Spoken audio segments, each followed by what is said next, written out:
السلام عليكم ورحمة الله وبركاته. أهلا بكم معايا في فيديو جديد. النهاردة عملنا كيكة التايجر يا جماعة، ما شاء الله كانت تحفة من الجمال. سموها كيكة التايجر، كيكة الماربل، كل حاجة هي عامة طالما داخل فيها لونين يبقى تتسمى بالاسمين دول، يا التايجر يا الماربل. تمام، بس هي يعني كيكة الماربل احنا بنعملها في القالب المستطيل، لكن النهاردة عاملينها في الصينية المدورة زي ما انتوا شايفين معايا كده. ما شاء الله الشكل بيتكلم عن نفسه. النهاردة هقول لكم على شوية تريكات كده تعملوها في الكيكة.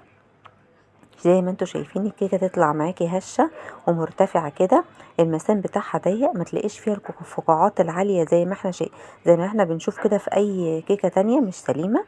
تمام، شايفين اللون الابيض ابيض شاهي ازاي، ولونه حلو ورايق، ما فيهاش الحبيبات السوداء اللي بنشوفها في اي كيكه دي. كل ده النهارده هتعرفوه الفيديو ده، حبه معلومات حلوين قوي كده، وكل ده طبعا عشان التجارب اللي احنا جربناهم مره واتنين وتلاته وعشرة. تمام، ما بتطلعش معايا الحاجه كده من اول مره، لا كلنا جربنا وكلنا هنجرب. تمام، لحد ما الحاجه بتطلع معانا، وصفتنا تطلع معانا سليمه كده وتشرف، وزي ما انتوا شايفين بالشكل القمر ده، والطعم طبعا تحفه. تمام، مش بنزل اي حاجه على القناه زي ما انا قايله لكم قبل كده، الا لما بجربها مره واتنين وتلاته وبقدم ليكم احسن حاجه عندي. تمام، ما شاء الله الكيكه بتاعت النهارده كانت حلوه جدا. شايفين الكيكه عامله ازاي؟ الكيكه بتاعتي عاليه ومرتفعه ومسامها ضيقه زي ما احنا شايفين كده. شايفين الكيكه هشه ازاي؟ زي الاسفنجيه بالظبط. الكيكه بتاعت النهارده كانت زي الكيكه بتاعت بره بالظبط، زي الكيكه الجاهزه اللي بنشوفها بره بالظبط. لو عجبكم وصفتي النهارده ما تنسوش تشتركوا في القناه وتفعلوا زر جرس التنبيه عشان يوصلكم اشعار بكل وصفه جديده بعملها. يلا بينا نشوف الفيديو. بسم الله الرحمن الرحيم. اول حاجه عملتها حضرت الخلاط. تمام، ودي كوبايه كامله من السكر، المج اللي هشتغل بيه هكمل بيه لحد اخر الوصفه. تمام، ودي كوبايه كامله من اللبن الحليب بنفس المج برضو. تمام، وهنا معايا بيضتين، بس بيضتين حجمهم كبير. لو بيض صغير او بيض بلدي يبقوا خليهم 3 بيضات.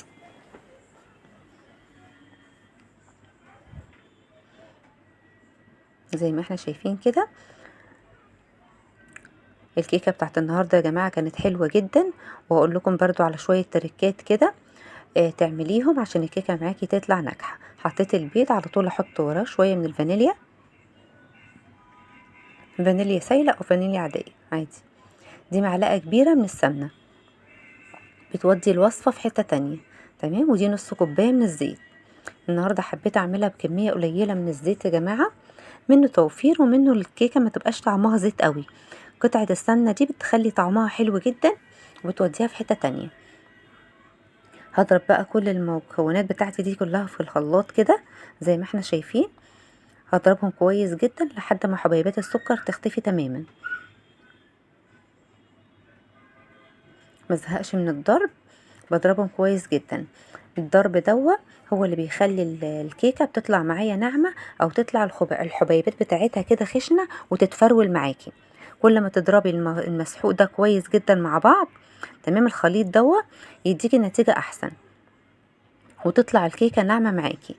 عايزه الكيكه كمان، المعلومه بتاعت النهارده، عايزه الكيكه بتاعتك تطلع ناعمه والانسجه بتاعتها مش ما فيهاش فتحات كتير في الكيكه. تمام، هتضربي السكر كويس جدا او تحطي السكر ناعم. خلاص كده ضربتهم كويس جدا مع بعض. هشيل بقى الخلاط بتاعي. تمام، وهحضر البوله اللي هشتغل فيها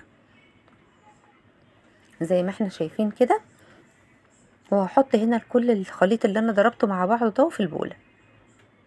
تمام، عشان هنزل عليهم بقى الدقيق بتاعي واحضر الدقيق. تمام، يبقى هنا حطيت كوبايه كامله من السكر، نص كوبايه من الزيت، معلقه سمنه كبيره، تمام، بيضتين 2 وشويه فانيليا كده. تمام، هفضي بس الخلاط كويس جدا عشان المكونات تبقى مناسبه مع بعضها. هحضر هنا بقى معايا الدقيق، دول كوبايتين ونص من الدقيق. هحط عليهم رشة الملح، دي اهم حاجة يا جماعة ما نساهاش، اول حاجة بعملها، لان دي اللي بتعدلك الطعم مع السكر. تمام. ودي معلقة كاملة من البيكنج باودر. البيكنج باودر يا جماعة لما بيكون كويس، تمام، بيبقى يعادل يعني الكيس اللي هو 16 جرام ده، دي معلقة كبيرة. تمام. البيكنج باودر اهم حاجة من نجاح الكيكة يا جماعة، البيكنج باودر. لما بيكون البيكنج باودر بتاعك سليم وكويس، تمام، وضمناه، هو ده اللي بيضمن لك الكيكة تطلع هشة وعالية. تمام. ودول معلقتين كبار من النشا. النشا بيودي الكيكة في حتة تانية، بيخليها ناعمة كده وقمر. بقلب بقى المكونات بتاعتنا دي كويس، الجافة كده مع بعض. تمام. وهحط هنا مكون بقى معايا في الخلطة بتاعتي، هو اللي هيودي الكيكة في حتة تانية ويخليها عالية معاكي جدا وتملى معاكي الصينية. زي ما احنا شايفين كده خلاص قلبت المكونات الجافة كلها مع بعضها. هحضر المضرب بتاعي وهنزل المكونات الجافة دي واحدة واحدة. قبل اي حاجة بقى، ده المكون السحري اللي بقولكوا عليه، معلقة الخل الكبيرة دي. معلقة الخل الكبيرة دي يا جماعة، لو انتوا تشوفوا معايا وتسمعوا الصوت بس، هتلاقوا وانا بنزل الدقيق مع فيه البيكنج باودر بيتفاعلوا مع بعض. تمام. بيديني هيشان رهيب للكيكة. يعني معلقة الخل دي لازمتها بتتفاعل مع البيكنج باودر، تمام، وبتعمل فوران رهيب للكيكة، بتخليها تعلى بسرعة وتملى الصينية. ادي ميزة معلقة الخل. والميزة التانية لمعلقة الخل يا جماعة، ما بتظهرش اي زفارة للبيض، يعني ضامنه الكيكه بتاعتك زي الجاهزه بالظبط. ما شاء الله كيكه النهارده كانت زي كيكه الافران بالظبط، زي الكيكه الجاهزه. تحفه تحفه تحفه من الجمال. ما شاء الله. جربوها ومش هتندموا، وهتعملوها على طول وهتعملوها في وصفاتكم. زي ما احنا شايفين كده بقلب بشويش كده، ما بقلبش الكيكه برضو بسرعه، زي ما احنا شايفين كده، عشان الهواء اللي جوه الكيكه ما يخرجش منها بسرعه. تمام.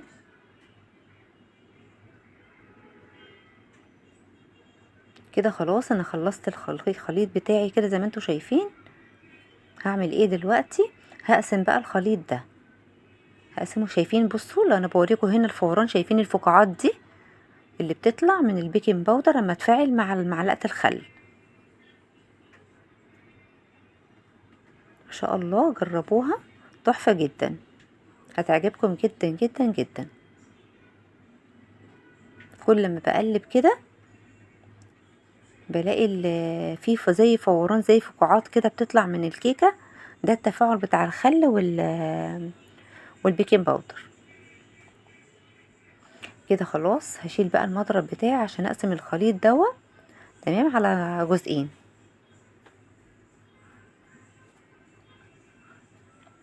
هحضر هنا اي حاجة تانية. شايفين كده انا حضرت البرطمان ده عشان اقسم الخليط يبقى سهل عليا وانا بنزل الكيكة في الصينية، عشان انا هعملها زي الكيكة الماربل كده او الكيكة التايجر، فاهميني؟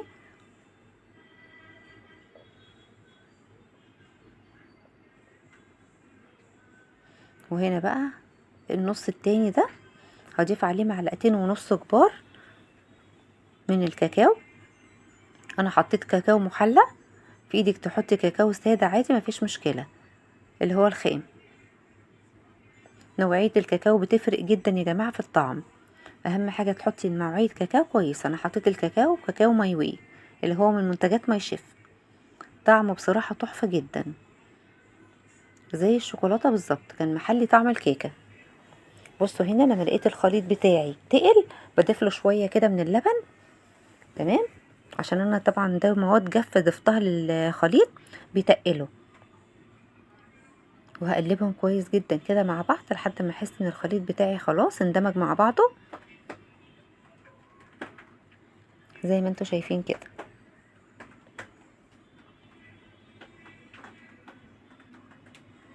بعد ما اخلصهم كده هدهن صينيه مقاس 24. انا عملتها في صينيه مقاس 24. لو عايزه الكيكه بتاعتك تبقى عاليه، حطيها في زي ما انا عملت النهارده كده، حطيها في مقاس 24. عايزاها تبقى صينيه كيكه كبيره بس سمكها مش عالي قوي، ضيفيها في صينيه مثلا 30 مقاس 30، هتلاقيها سمكها مش عالي قوي بس هتديكي نفس الطعم ونفس الجوده. بصوا بقى الصينيه اللي انا دهنتها اهي، دي صينيه ستانلس يا جماعه، ما تخافيش ابدا واشتغلي في الستانلس طالما انت بتحطيه في الفرن، ما بتحطيهوش في الفرن من تحت على الصاجة على طول، طالما بتحطيه على الشبكة عادي هيستوي معاكي، وهتشوفي دلوقتي النتيجة. بنزل بقى شوية كده من اللون الابيض، تمام، وهنزل شوية كمان عليهم من الشوكولاتة،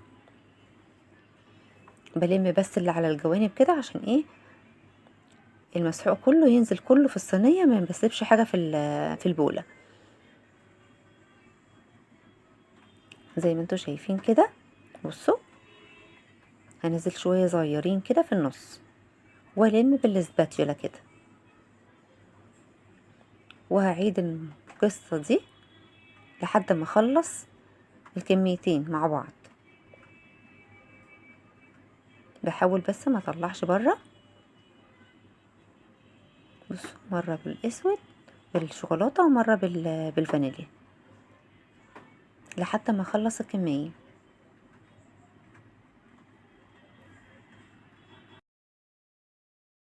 بصوا هنا بفضل اكمل كده لحد ما الخليط يخلص كله من النوعين، من خليط الفانيليا والشوكولاتة، تمام. هو ده اللي بيديني شكل التعريجات يا جماعة اللي بنشوفها في الكيكة كده، واللونين اللي احنا بنشوفهم. بس انا بصراحة انا كترت الشوكولاتة شوية عشان بناتي بيحبوا الشوكولاتة اكتر. شايفين بالمنظر ده كده لحد ما بخلص الكمية كده، وانا بفضل بالتساوي كده، بس اهم حاجة اظبط ايديا وانا بنزل الخليط، تمام،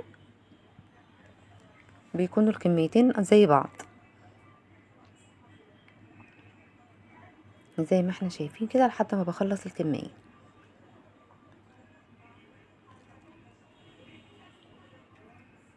بكون في الوقت ده مسخنة الفرن على درجة حرارة 180. هحط الكيكة بتاعتي على درجة حرارة 180 في الرف الوسطاني، تمام، وما افتحش عليها الفرن خالص لمدة ربع ساعة. لحد ربع ساعة ما افتحش الفرن خالص على الكيكة عشان ما تهبطش مني، تمام. وده سر برضو من اسرار نجاح الكيكة يا جماعة، عشان ما تطلعش هابطة معاكي في النص ما تفتحيش عليها الفرن خالص، تمام، لمدة ربع ساعة لحد ما تيجي تطمني عليها. بصوا كده خلصت الخليط، تمام. هخبط الصينية خبطتين كده واسويها الاول، الخبطتين اللي بخبطهم على الرخامة دول يا جماعة كده للكيكة. بصوا كده هنا هجيب الخلة واعمل خطوط كده لبره زي ما انتوا شايفين، وبعد كده في النص كده اللي انا عملته هرجع هعمل خطوط على جوه، هتديني شكل الوردة كده بالظبط. هو ده اللي بيديني التعريجات اللي انا بشوفها في الكيكة كده، ولونين مع بعض. هخبط بقى زي ما اتفقنا كده خبطتين على الرخامة، الخبطتين دول بيطلعوا اي فقاعات في الكيكة، هي الكيكة بتاعتك بتطلع ملسة كده وطرية وحلوة جدا، تمام. هدخلها على الفرن كده على درجة حرارة 180. وهنا كده بفتح الفرن بطمن عليها وبالخلة كده بشوفها وبختبرها، طلعت نضيفة خلاص كده الكيكة استوت. وده كده شكلها بعد ما طلع من الفرن ما شاء الله. الكيكة النهاردة كانت هايشة جدا، والمسام بتاعتها ضيقة ما فيهاش فقاعات كبيرة كده ولا حاجة، بصراحة النتيجة مبهرة. شايفين كده اختبرتها بالخلة من جميع الجوانب، تطلع الخلة بتاعتي سليمة ما فيهاش اي حاجة ونظيفة كده. خلاص اضمني ان الكيكة بتاعتك تقطعيها وانتي مطمئنة. ويستحسن ان انا اقطعها بعد ساعة كده لما تبرد شوية، بس احنا طبعا كنا مستعجلين عشان التصوير. ما شاء الله وصفة النهاردة كانت تحفة، اتمنى ان انتوا تجربوها، وطعمها كان حلو جدا زي الكيكة الجاهزة بالظبط. بصوا بقى الجمال والحلاوة، بصوا الكيكة بتاعتنا عالية ازاي، بصوا هايشة ومرتفعة وتحفة. جربوها يا جماعة مش هتندموا. بصوا القطعة التانية برضو، بصوا بقى الجمال والحلاوة ما شاء الله، كان شكلها بجد يشرف. ولو وصلتوا لحد هنا بالفيديو معايا ما تنسوش تشتركوا في القناة وتفعلوا زر جرس التنبيه عشان يوصلكم اشعار بكل وصفة جديدة انا بعملها. ما شاء الله شايفين بقى الجمال. حاجة كده تشرف بجد.